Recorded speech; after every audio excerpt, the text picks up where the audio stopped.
देखो, अब मैं तुम्हें एक इम्पॉर्टेंट कंसेप्ट के बारे में बताऊंगा जिसको हम बोलते हैं ad rank in Google ad. आज हम क्या पढ़ेंगे? Ad rank in Google ads. देखो, ये मेन टॉपिक है। अगर आप गूगल एड्स में कहोगे सबसे मेन टॉपिक में से क्या है, वो ये है। ठीक है। लास्ट क्लास में मैंने क्या बताया था? गूगल ऐड के थ्रू हम कहाँ कहाँ ऐड चलाते हैं। सर्च पे ऐड चलाते हैं, यूट्यूब पे ऐड चलाते हैं, डिस्प्ले पे ऐड चलाते हैं, शॉपिंग पे ऐड चलाते हैं, जीमेल पे ऐड चलाते हैं, प्ले स्टोर पे ऐड चलाते हैं। बट सबसे पहले हम लोग किसे डिस्कस करेंगे? सर्च ऐड के बारे में बात करेंगे। हम सबसे पहले किसके बारे में बात करेंगे? सर्च ऐड के बारे में। चलो, ऐड रैंक को समझने से पहले मैं तुम्हें कुछ टॉपिक्स को समझाता हूँ। क्या समझाता हूँ? कुछ टॉपिक्स के बारे में समझाता हूँ जिससे तुम्हें इसे समझने में और आसानी होगी। चलो, देखो देखो, एक चीज़ समझो। एक S C R P format होता है। क्या होता है? S C R P format होता है। एस सी आर पी हम किसे बोलते हैं, उसका समझो। देखो, एस सी आर पी भी समझने से पहले अगर तुम और डिटेल में जाना चाहोगे, और डिटेल में चलते हैं। चलो, ये देखो, यहाँ पे सबसे पहले मैं तुम्हें ये बताता हूँ सर्च इंजन और ब्राउज़र क्या होते हैं। सर्च इंजन और ब्राउज़र क्या होते हैं? देखो, ब्राउज़र होते हैं तुम्हारा, जैसे कि आपका क्रोम। क्या है क्रोम? क्रोम एक ब्राउज़र है। ब्रेव, ब्रेव क्या एक ब्राउज़र है। एप्पल में सफारी, ये क्या एक ब्राउज़र है। इसके अलावा और क्या होता है बताओ? ओपेरा, ओपेरा भी क्या है? एक ब्राउज़र है। ठीक है। एज, एज भी क्या है? एक ब्राउज़र है। ठीक है। बट गूगल क्या है? एक गूगल है एक सर्च इंजन। गूगल क्या है? एक सर्च इंजन। गूगल के साथ याहू, ये भी क्या है? एक सर्च इंजन। एज, जब जब भी आप एज यूज करते हो, एज में होता है बिंग। क्या होता है एज में? बिंग क्या होता है? एक सर्च इंजन। ठीक है। इसके अलावा डक डगो, डक डगो, डक डक गो, ये भी एक सर्च इंजन है। बाइडू, चाइना में गूगल नहीं चलता, चाइना में क्या चलता है? बाइडू चलता है। ठीक है। ये सारे क्या है? एक सर्च इंजन है। ये सारे क्या है? सर्च इंजन है। अब देखो, सर्च इंजन समझने के बाद तुम्हें ये टॉपिक समझना पड़ेगा, एस सी आर पी क्या होता है। ठीक है। एस सी आर पी क्या होता है? ये तो सर्च इंजन तो आएगा हमें समझ में। एस सी आर पी ये होता है। देखो, तुम गूगल पे गए, तुमने गूगल पे जाके सर्च किया 3 BHK फ्लैट्स, 3 BHK, रुको, 3 BHK फ्लैट्स इन नोएडा। तुमने गूगल पे जाके सर्च किया 3 BHK फ्लैट्स इन नोएडा। क्या सर्च किया तुमने गूगल पे? अब ये जो तुम्हारे पास पेज खुला, ये जो तुम्हारे पास पेज खुला, इसको हम बोलते हैं एस ई आर पी। क्या बोलते हैं हम इसको? S C R P, S E R P. ठीक है। ये जो तुम्हारे सामने, अब एस सी आर पी की फुल फॉर्म क्या है? अब गूगल क्या है? Search engine. और सर्च इंजन का क्या है? वो एक रिजल्ट पेज है। सर्च इंजन का क्या है? वो एक रिजल्ट पेज। तो फुल फॉर्म होगी, गूगल क्या है? Search engine. और सर्च इंजन का ही क्या है? क्या वो? Result page. ठीक है। तो यही होता है आपका क्या? यही होता है आपका सर्च इंजन। ठीक है। एस सी आर पी इसको बोलेंगे। एस सी आर पी हम किसको बोलेंगे? इस पेज को बोलेंगे जहाँ पे अलग अलग वेबसाइट तुम्हें दिखती है। एस सी आर पी भी समझ आ गया। अब एस सी आर पी का फॉर्मेट होता है। देखो, अब जहाँ पर भी स्पॉन्सर्ड लिखा आ जाए, वो क्या होती है? हमारी ऐड होती है। वो क्या होती है? हमारी ऐड होती है। अब देखो, तुमने सर्च किया 3 BHK फ्लैट्स इन नोएडा। ठीक है। एक ऐड, दो ऐड, तीन ऐड, तीन ऐड दिख रही है। अब सर्च इंजन, एक ये सारे एसईओ के रिजल्ट है। यहाँ पे स्पॉन्सर्ड लिखा है? नहीं। ऑर्गेनिक रिजल्ट है, एसईओ के रिजल्ट है, इनमें कोई पैसा नहीं लगा है। एकदम नीचे आ जाओ। एक ऐड, दो ऐड, तीन ऐड। ठीक है। तो ऊपर भी ऐड दिख रही है, नीचे भी ऐड दिख रही है। यानी कि एस सी आर पी का फॉर्मेट क्या बोलता है? ये बोलता है कि टॉप पे, ऊपर के टॉप पे कितनी ऐड होती है? चार ऐड होती है। मैक्सिमम चार होती है। ये क्या है? मैक्सिमम चार। हो सकता है तीन ही दिखे, हो सकता है दो ही ऐड दिखे, हो सकता है एक ही ऐड दिखे, हो सकता है एक भी ना हो। ठीक है। जैसे मैं एक और एग्जांपल दिखाता हूँ। जैसे कि मैंने यहाँ पे सर्च किया सी U T academy in Rohini, मैंने ये सर्च किया। क्या यहाँ पर मुझे कोई ऐड दिख रही है? नहीं दिख रही है। एक भी ऐड नहीं दिख रही। ठीक है। बट यहाँ पे मुझे क्या दिख रही थी? टॉप पे ही मुझे ऐड दिख रही थी। हो सकता है एक ऐड दिखे, दो ऐड दिखे, तीन ऐड दिखे, बट मैक्सिमम कितनी ऐड दिखेगी? चार। चार से पांचवी ऐड नहीं दिखेगी। जैसे यहाँ पे कितनी ऐड दिख रही है? तीन ऐड दिखेगी। ठीक है। तो टॉप ऑफ द पेज पे कितनी ऐड दिखेगी? मैक्सिमम चार। और बॉटम ऑफ द पेज पे, बॉटम ऑफ द पेज पे मैक्सिमम कितनी ऐड दिख सकती है? तीन। ये मैक्सिमम है। हो सकता है एक भी ना हो सकता है दो हो, बट मैक्सिमम कितनी होगी? तीन से ज़्यादा कभी नहीं होगी। ये format, top of the page, bottom of the page. अब एक एक चीज और समझ, अब जो टॉप ऑफ द पेज होता है, ऊपर की चार, मान लो अभी तो तीन ही दिख रही है, ऊपर की चार एड्स को हम क्या बोलेंगे, ये वाली ad top of the page पे आ रही है। ये कहाँ आ रही है, टॉप ऑफ द पेज पे। अगर कोई ऐड, ये जैसे ऐड पहले नंबर पे आ रही है, एकदम पहले पहले, इसको हम बोलेंगे absolute top of the page. क्या बोलेंगे, आपको तीन टर्म्स को यहाँ पे समझना है। Top of the page, bottom of the page मतलब नीचे की चार एड्स, नीचे की तीन ads, bottom of the page, और absolute top of the page. ये क्या है, हमेशा एब्सोल्यूट मतलब कि हमेशा पहले नंबर, मतलब ये जो पहले नंबर की ऐड है, इसको मैं क्या बोलूंगा, absolute top of the page. ठीक है, क्या बोलूंगा इसको मैं, absolute top of the page. बस तुम्हें इतना समझ, top of the page, bottom of the page और absolute top of the page. इतना आगे समझ में, आगे चलते हैं। अब देखो, अब एक चीज बताओ, 3 BHK फ्लैट से नोएडा, इस पे ऐड चलाने वाले क्या एक या दो ही लोग होंगे, या चार ही लोग होंगे, या सिर्फ दो ही लोग होंगे, बट ऐड कितनों की दिखेगी, चार तीन सात, चार और तीन सात मैक्सिमम। और हमें अपनी ऐड कहाँ दिखानी है, क्या ऊपर के चार में दिखानी है, हमें अपनी ऐड कहाँ दिखानी है, ऊपर के चार में से भी एकदम पहले पे दिखाऊंगा मैं, तो पहले या दूसरे पे, क्योंकि मैक्सिमम जनता कहाँ पे क्लिक करती है, पहले या दूसरे पे ही क्लिक करती है। चल, तो ये हम कैसे करेंगे, कैसे डिसाइड होता है कौन बंदा गूगल के टॉप पेज पे है, वही आज हम बात करेंगे।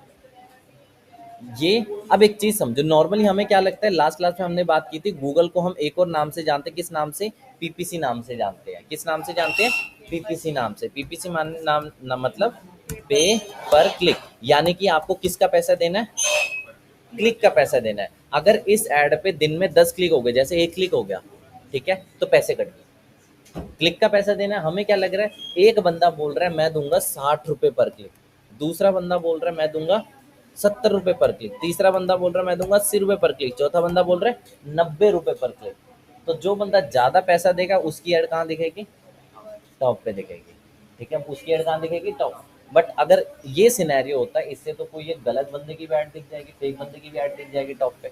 ऐसा ना हो, फेक बंदे की ऐड गूगल के टॉप पेज पे ना दिखे, इससे बचने के लिए ही गूगल ने क्या लाया, एड रैंक के कॉन्सेप्ट को लाया। क्या लाया, एड रैंक के कॉन्सेप्ट को लाया। मतलब फेक बंदा, ज्यादा पैसे देने वाले बंदे की ऐड हमेशा टॉप पे ना दिखे।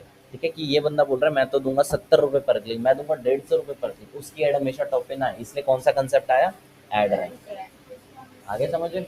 अब देखो, एड रैंक क्या बोलता है, एड रैंक को समझने से पहले ऑक्शन और बिडिंग को समझते हैं। क्या समझेंगे, ऑक्शन और बिडिंग। ये देखो, ऑक्शन एंड बिडिंग, जैसे आईपीएल है, आईपीएल का ऑक्शन होता है, आईपीएल का ऑक्शन होता है। ऑक्शन को हिंदी में हम बोलते हैं नीलामी। क्या बोलते हैं, और बिड को हम क्या बोलते हैं हिंदी में, बोली। क्या बोलते हैं, बोली। बिड को हम क्या बोलते हैं, बोली। नीलामी, बोली, नीलामी और बोली। आईपीएल का एक ऑक्शन हो रहा है, आईपीएल की नीलामी हो रही है, जिसके अंदर सीएसके और आरसीबी धोनी के लिए क्या लगा रही है, अलग अलग बोलियां लगा रही है। एक लगा रहा है 50 लाख, दूसरा लगा रहा है 60 लाख।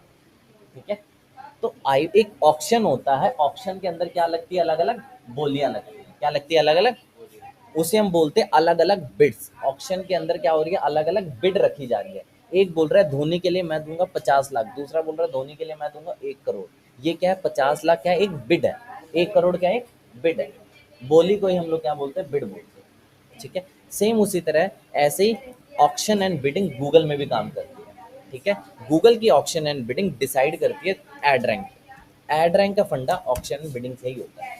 देखो, एड रैंक, जिसकी एड रैंक ज्यादा, वो हमेशा कहाँ आएगा, गूगल के टॉप पे आएगा। ठीक है, और जिसकी एड रैंक कम, उसकी एड या तो दिखेगी नहीं, या तो बॉटम ऑफ द पेज पे दिखेगी। ठीक है, एड रैंक कैसे डिसाइड होता है, क्या फॉर्मूला एड रैंक का, एड रैंक का फॉर्मूला है ये रहा, max bid into quality score. Max bid into quality score. Add rank इन दो चीजों से डिटरमाइन होता है, मैक्स बिड और क्वालिटी स्कोर से। मैक्स बिडिंग क्या बोलते हैं, मैक्स बिडिंग तुम्हारा बोलती है, एक बंदा जो बोल रहा है मैं गूगल को दूंगा 60 रुपए, दूसरा बंदा बोल रहा है मैं गूगल को दूंगा 50 रुपए, तीसरा बंदा बोल रहा है मैं गूगल को दूंगा 40 रुपए, चौथा बंदा बोल रहा है मैं गूगल को दूंगा 30 रुपए। पांचवा बंदा बोल रहा है गूगल को दूंगा 20 रुपए, तो बताओ टॉप 4 में किसकी एड्स आएगी? इसकी ऐड आएगी। जो बंदा गूगल को ज़्यादा पर क्लिक का पैसा देगा उसकी ऐड हमेशा कहाँ आएगी? टॉप पेज पे।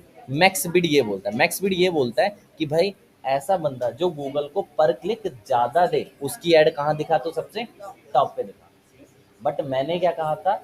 बिडिंग ही एक फैक्टर नहीं है, ज़्यादा पैसा ही एक फैक्टर नहीं है। दूसरा फैक्टर क्या है? ये भी देखा जाएगा ऐड की क्वालिटी क्या है। ऐड की क्वालिटी स्कोर डिटरमाइन करता है। अब आता है क्वालिटी स्कोर कैसे देखा जाता है। क्वालिटी स्कोर डिटरमाइन करता है 3 फैक्टर्स पे। कितने फैक्टर्स पे? लैंडिंग पेज एक्सपीरियंस पहला फैक्टर, दूसरा फैक्टर एक्सपेक्टेड सीटीआर, और तीसरा एड रेलेवेंसी। ठीक है, 3। पहला, एड जिसकी एड रैंक ज़्यादा उसे कहाँ आना है? गूगल के पहले नंबर पे। बट एड रैंक डिसाइड होती है 2 फैक्टर से, मैक्स बिड और क्वालिटी स्कोर। मैक्स बिड तो कहाँ आएगा? जो बंदा ज़्यादा पैसा देगा। अब डिसाइडिंग फैक्टर क्या है? Quality score. जिसकी क्वालिटी ज़्यादा उसकी ऐड कहाँ आएगी? हमेशा टॉप पे आएगी। अब आता है क्वालिटी स्कोर, ये 3 फैक्टर्स पे डिटरमाइन करता है। अब समझो ये 3 फैक्टर्स क्या है, इसको बड़ी आसानी से हम समझते हैं। ये 3 फैक्टर्स को देखो। लैंडिंग पेज एक्सपीरियंस, एक वेबसाइट लोड हो रही है 10 सेकंड में, दूसरी वेबसाइट लोड हो रही है 2 सेकंड में, बताओ कौन सी बढ़िया? 2 वाली बढ़िया। एक वेबसाइट पे वायरस है, दूसरी वेबसाइट पे वायरस नहीं है, कौन सी बढ़िया? एक वेबसाइट मोबाइल फ्रेंडली नहीं है, दूसरी वेबसाइट मोबाइल फ्रेंडली है, कौन सी बढ़िया? हाँ। तो वेबसाइट के टेक्निकल एस्पेक्ट्स, क्या एक्सपेक्ट? टेक्निकल एस्पेक्ट, जैसे कि स्पीड, जैसे कि वायरस वगैरह, एसएसएल बोलेंगे, जैसे कि मोबाइल पे कैसी दिख रही है वेबसाइट, इसमें कलर कॉम्बिनेशन, फॉन्ट्स वगैरह कैसे है, ये सारी चीज़। ठीक है, टेक्निकल पॉइंट्स कहाँ देखे जाते हैं? लैंडिंग पेज एक्सपीरियंस में। अगला, एक्सपेक्टेड सीटीआर। एक्सपेक्टेड सीटीआर क्या होता है? इसको एड रेलेवेंसी समझो। सबसे पहले क्या समझेंगे हम? Ad relevancy. अब समझो एड रेलेवेंसी को बड़ी आसान भाषा में। देखो, यहाँ पे गया, मैंने क्या सर्च किया? 3 BHK फ्लैट्स इन। हेडलाइन में भी मुझे क्या मिल रहा है? 3 BHK फ्लैट्स इन। डिस्क्रिप्शन में मुझे क्या मिल रहा है? 3 BHK फ्लैट्स इन। ऐड क्या है? और जब मैं क्लिक करने के बाद कोई वेबसाइट पे जाता हूँ, लैंडिंग पेज पे जाता हूँ, वहां पर भी मुझे क्या दिख रहा है? 3 BHK फ्लैट्स इन। तो इसका मतलब क्या? ऐड मेरे क्या है? रेलिवेंट है। ऐड मेरे क्या है?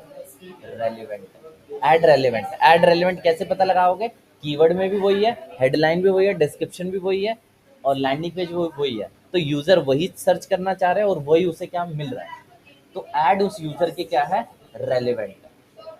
ठीक है, ऐड उस यूजर के क्या है? रेलिवेंट है। इसे बोलते हैं ऐड रेलिवेंस। ठीक है, जो चीज सर्च कर रहा है वही उसे हर जगह दिखाई दे। Expected CTR. एक्सपेक्टेड सीटीआर को समझने से पहले मैं तुम्हें इंप्रेशंस और क्लिक्स बताता हूँ। अब देखो, यहाँ पे मुझे तीनों वेबसाइट दिख गई, 3 ऐड दिख रही है, 3 वेबसाइट दिख रही है। अब तीनों के इंप्रेशंस काउंट हो गए। तीनों के क्या काउंट हो गए? इंप्रेशन, मतलब कि ऐड का शो होना। गूगल ने तो अपनी तरफ से ऐड दिखा दी, बट क्लिक किस पे हुआ? मान लो सेकंड वाली पे क्लिक किया। कहाँ पे क्लिक किया? तो क्लिक किसको मिला? सिर्फ इसको मिला। तो सीटीआर क्या बोलता है? मान लो 100 बार गूगल ने ऐड दिखा, 100 इंप्रेशन, जैसे ऐसे ऐसे मुझे दिख रही है 3 वेबसाइट, ऐसे ही 100 इंप्रेशन हो गए। कितने हो गए? बट लोगों ने क्लिक किया 100 में से 10 बार, 100 में से 10 क्लिक्स आए। तो सीटीआर कितना हो गया? 10 click divided by 100 bar multiply by 100, कितना हो गया? 10%। ठीक है, तो सीटीआर मुझे ये बताता है कि गूगल ने इतने टाइम, गूगल ने 100 बार ऐड दिखाई, उसके रिस्पेक्ट में कितने टाइम्स मुझे क्या मिला? क्लिक मिला। ठीक है, सीटीआर। और सीटीआर ज्यादा कब होगा? एक चीज बताओ, यूजर कब आपके पे क्लिक, मुझे तो 3 दिख रही है, यूजर कब आपके पास क्लिक करेगा? जब एड रेलेवेंट होगी। एड रेलेवेंट होने का क्या मतलब है? कीवर्ड में भी वही है, हेडलाइन में भी वही है, और डिस्क्रिप्शन में भी वही है। अब यूजर क्या करेगा? उस पर क्लिक करेगा। और ऐड क्या है? उसी यूजर के रेलेवेंट भी है, ऐड रेलेवेंसी भी बढ़िया, और एक्सपेक्टेड सीटीआर भी बढ़िया। ठीक है, सीटीआर भी आपका बढ़िया होना चाहिए। तो अब तक हमने क्या देख लिया? ये सारे पॉइंट। अगर मुझे क्वालिटी स्कोर बढ़िया करना है तो क्वालिटी स्कोर 3 फैक्टर पे, landing page experience, expected CTR और एड रेलेवेंसी। एक्सपेक्टेड सीटीआर है ये नॉर्मल से। अब ये कब कैलकुलेट होगा सीटीआर? जब ऐड चल रही होगी। क्या होगी? ऐड चल रही होगी तभी तो गूगल दिखाएगा, गूगल क्लिक देगा आपको, तभी तो पता चलेगा। बट ये एक्सपेक्टेड सीटीआर, ऐड चलने से पहले ही गूगल ने क्या दे दिया आपको, एक CTR अलॉट कर दिया। कैसे कर दिया अलॉट? अब एक चीज बताओ, जो भी आप हेडलाइन डिस्क्रिप्शन डालोगे, यहाँ पे हेडलाइन लिखोगे, डिस्क्रिप्शन लिखोगे, आप मंगल ग्रह से तो आए नहीं हो। जो पहले लोगों का दिमाग होगा, कुछ हद तक आपने भी वैसे ही दिमाग लगाया होगा, ठीक है, कुछ हद तक आपने भी वैसे ही दिमाग लगाया होगा। तो गूगल ने पुराने डाटा के बेस से, पुराने आपको क्या दे दिया, एक CTR नंबर दे दिया। क्या दे दिया? बस, ठीक है। एड रेलेवेंसी, एड रेलेवेंट होनी चाहिए, CTR और लैंडिंग पेज। अगला टॉपिक, अब देखो, एड रेलेवेंसी जो क्वालिटी स्कोर है, क्वालिटी स्कोर कितने में से दिया जाता है? क्वालिटी स्कोर दिया जाता है आउट ऑफ 10 में से। कितने में से दिया जाता है? आउट ऑफ 10 में से एक नंबर होता है। जैसे आपकी कोशिश क्या होनी चाहिए, क्वालिटी स्कोर 7, 8, 9, 10 इतना चाहिए ना। 2-3 क्वालिटी स्कोर तो एकदम क्या है, बेकार है। आपको क्या चाहिए? 7, 8, 9। और क्वालिटी स्कोर दिया जाता है हर एक कीवर्ड को। किसको दिया जाता है क्वालिटी स्कोर? हर एक कीवर्ड को दिया जाता है। हर एक कीवर्ड का कहने का क्या मतलब है, जैसे कि आप एक कीवर्ड पे ऐड दिखा रहे हो, 3 BHK फ्लैट्स इन नोएडा, इसको एक क्वालिटी स्कोर मिला होगा, 10 में से 8 नंबर मिले। जैसे एक दूसरा कीवर्ड है, ready to move flats in Noida, ये एक दूसरा कीवर्ड है, इस पे भी आप ऐड दिखा रहे हो, इसको भी क्या मिलेगा, एक क्वालिटी स्कोर मिला होगा। आउट ऑफ 10 इसे मिल गया, जैसे 9 मिल गया। क्या मिल गया? 9 मिल गया। तो ऐसे हर आप 10 कीवर्ड पे ऐड चला रहे हो, तो 10 कीवर्ड को क्या मिलेगा, एक क्वालिटी स्कोर। आगे समझ, 10 को क्या मिलेगा, एक क्वालिटी स्कोर मिलेगा। किसको दिया जाता है? ये कीवर्ड को दिया जाता है। चलो, इतना तो समझ आ गया। एड रैंक, मैक्स स्पीड और क्वालिटी स्कोर आउट ऑफ 10 में से दिया जाता है और कीवर्ड को दिया जाता है। Landing page experience, expected CTR और एड रेलेवेंस। आगे समझ में। अगला टॉपिक, अब मैं तुम्हें एक बढ़िया सा एक चार्ट दिखाता हूँ, ad rank in Google ads. इसको ध्यान से देखो, मैं इस फोटो को डाउनलोड कर रहा हूँ। क्या कर रहा हूँ? इस फोटो को डाउनलोड कर रहा हूँ। अब ध्यान से देखना इस फोटो को, यहाँ पे मैं बड़ा कर दे रहा हूँ, देखो। अब मेरे पास 4 एडवर्टाइजर हैं। Advertiser A B C D E, 5 लोग हैं ऐड चलाने वाले। कितने लोग हैं? अब ऐड इन पांचों की दिखेगी? नहीं, ऐड सिर्फ टॉप पे कितनों की दिखेगी? 4 की दिखेगी। अब अब ये है कि ये वाला एडवर्टाइजर कितने पैसा देने को तैयार है? इतना। पहला एडवर्टाइजर 50 रुपए पर क्लिक देने को तैयार है, दूसरा 75 रुपए, तीसरा 85, चौथा 65 और अगला 60।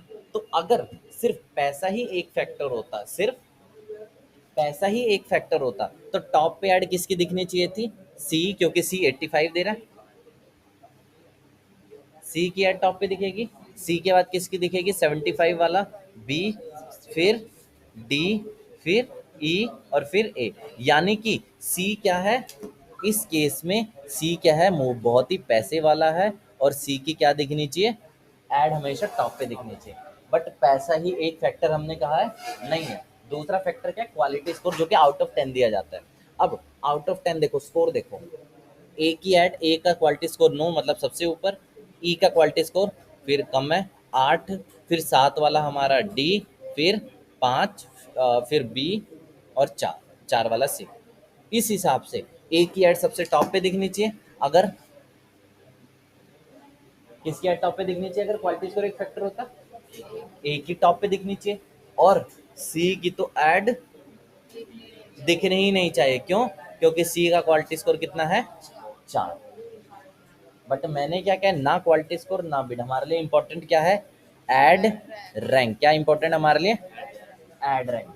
एड रैंक क्या बोलता है? अब एड रैंक सिंपल मल्टीप्लाई है, सिंपल मल्टीप्लाई है। अब देखो एड रैंक क्या बोलता है। एड रैंक बोलता है ये टॉप पे ऐड किसकी दिखनी चाहिए? ई, फिर ए नहीं, डी, ए, बी, सी।